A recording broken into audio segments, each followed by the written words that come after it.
Hi guys, CadetsHowToUK here, and you're gonna have to excuse me making this video. Not because it's ill-planned, but more the fact that my room's an absolute mess. It's not even my room, it's my mum's. I'm at my mum's temporarily. But I'm gonna be moving. I'm moving on Tuesday. Happy days, that's why so much mess. Absolutely awful. It's not a way to live. Okay, so what I'm making this video about is being an NCO in the cadets in general. And it's not just ACF, the SCC, Royal Marine Cadets, Air Training Corps, JRTC, New Zealand Cadet Corps, anything. It doesn't matter in general, it's just being an NCO in general. And the one thing I'm kind of surprised about, because I mean I've looked at different syllabuses. I mean, so far that I am aware of, the only thing that cadets programs actually teach you is how to teach people, how to instruct people, but none of them tell you the quintessential, points of how to be a good NCO. And there's some points that being an NCO,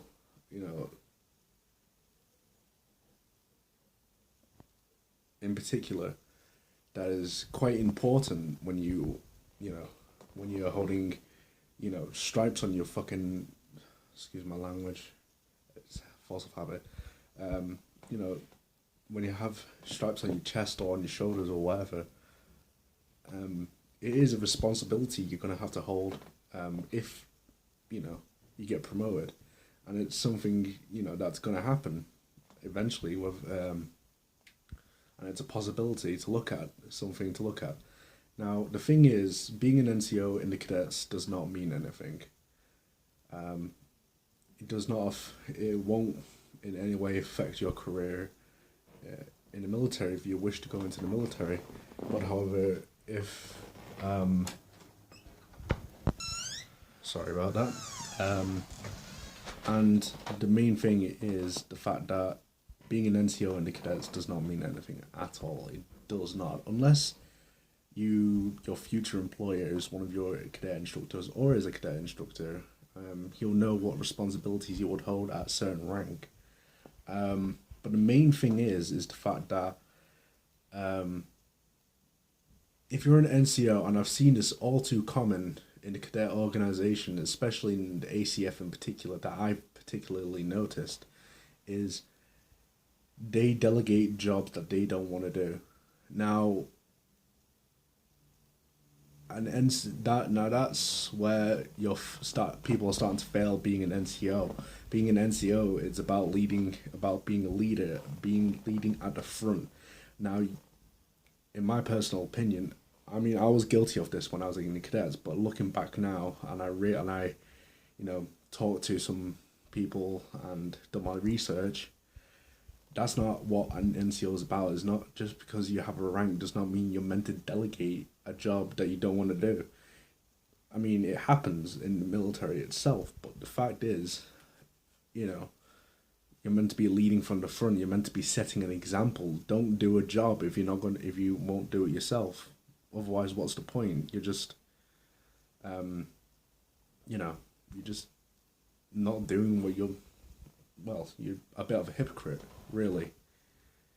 My common belief is, if you're going to be an NCO and you're going to delegate a job, don't delegate it if it's not a job that you won't do yourself. And that's really important. And that's what a lot of adult instructors, cadets, don't realize. You don't delegate a job or tell someone else to do a job that you won't do yourself, because that's hugely important.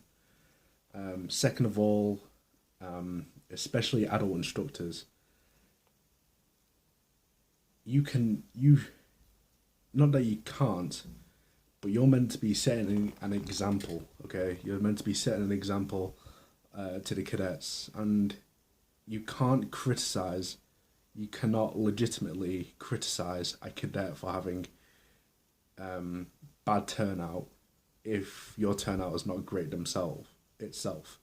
Say, for instance, a cadet's got bad boots, but your boots are not polished themselves. So how can you, as a leader, justify saying you've got bad boots when your boots aren't good themselves? It does not make sense if you think about it.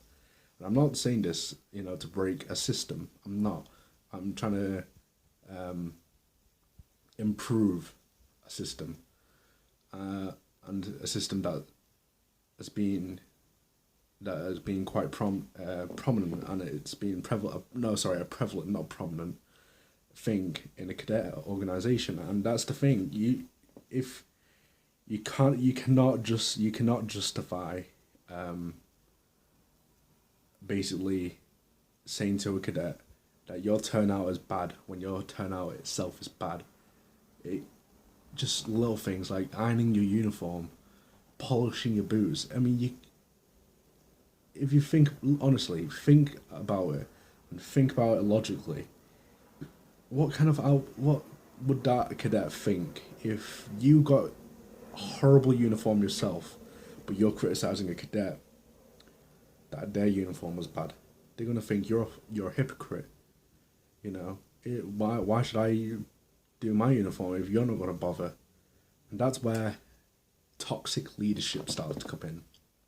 And that's why a lot of people in the military, at the moment, why they leave the military is because of toxic leadership, where people of responsibility have a position, and they're criticizing their men and women to meet a standard when they don't even meet the standard themselves. It's hypocritical, and it's just ridiculous. It shouldn't be happening. I also wanted to mention in this, because it's also to do with being an NCO, is corrective punishment. Now, there's a difference between corrective punishment and hazing. Hazing is the fact that you're doing it for the sake of doing it. You're like, for instance, someone made a mistake, so you give them push-ups. That's a hazing. It's an unjustified corrective punishment. Like, it is not proportionate to what a person has done. In my personal opinion, I believe in corrective punishment, and there's a lot of different opinions on corrective punishment, but my personal opinion is, for example, if a person's uniform has been bad, and has been showing no signs of improvement, and you can see signs of improvement easily if you've been at this for a while, or have you been a cadet, an NCO in the past, and you've inspected people's uniform before, you would see, improvements of uniform. You will, and it's easy to see. Anyone can see them. For example, if I told someone, a cadet, that the uniform was bad and it needs improvement, and however they weren't taking it on board, they were obviously showing no signs of improvement, I believe the corrective punishment for that would be press-ups. Now, Cadet Organisation headquarters may say that's wrong, but the thing is, if you don't punish something that is obviously undermining your command and undermining your leadership,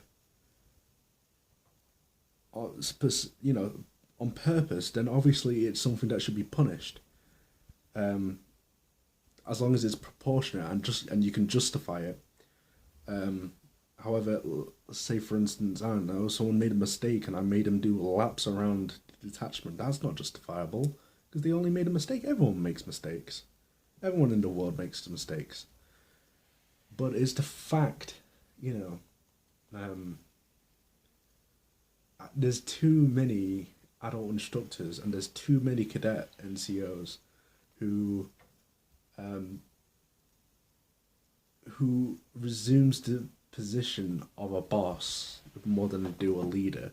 Now, a boss is, by definition, someone who sits back, basically, and tells his men or women that to do a job. And that guy's going to sit there, relax, sit back, relax, and watch them go on. A leader, however, would do the task with his men and women, and while he's on the way to do that task, he's explaining to his men and women of how to do it, and his method of doing it. And also, I know it's just cadets. It is just cadets. It's not the real thing.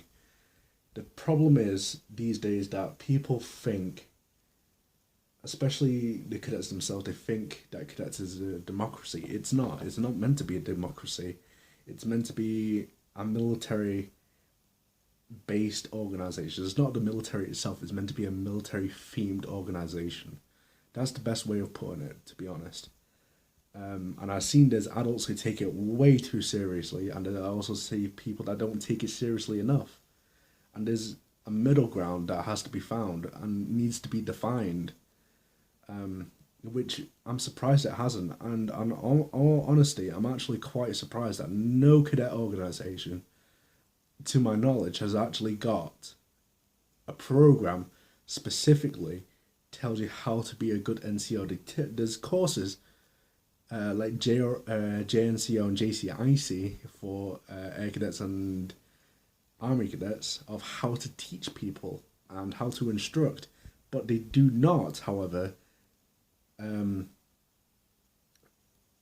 have any NCO development courses where how to improve yourself, how to adjust becoming a new rank with these courses. And that's the thing though. The army, they have in the US and the UK, they've got like sergeants courses, so they prove their worth and they prove their mettle and they prove their knowledge and all that stuff, and they prove that the fact that they can hold this responsibility. And I'm surprised that the cadet organization hasn't actually brought any of this in, like how to actually be a good NCO. Being an NCO is not just about, telling people what to do. Because you have a rank and you got a badge, so what? Anyone can have a badge on their arm. But the thing is the most important thing about being an NCO is having respect and giving respect. If you give respect, people are going to respect you. I need to do something to earn their respect. If you don't have respect from your subordinates, so you have to gain their respect by, showing that you're willing to get down next to them and, support them and mentor them and help them get through the situation. And that's what a good NCO does. You sit down, you you support them, you show, you get down there and, you're by their side and you show that you're by their side. And that's the most important thing about being an NCO and all that good stuff about being an NCO, and that's what it's all about, to be honest. But I personally think that the cadet organization genuinely needs to put in an NCO development program, like an NCO development course, not just courses that teach people, that are going to teach them, basically, well, it's going to instruct them how to teach and how to instruct and all that stuff, how to effectively teach a lesson. That's great, and that's what being an NCO is about. But they need to have the key features and show that they're competent of holding that rank. And that's my opinion. You can put your opinions in the comment below. I want to know what you think. But this is my personal opinion on the cadet organization, and I think where it should improve, in my personal opinion. I could be wrong. Go ahead. I want to know your thoughts on this. So let me know in the comments below. Whatever. I don't know. I don't care. You can even contact me on Facebook, because I got a Facebook group called CadetsHowToUK. Contact me there and say, no, you're wrong. And yes, I agree. That's all I want to know. So, thanks for watching, guys. Hope to see you again soon.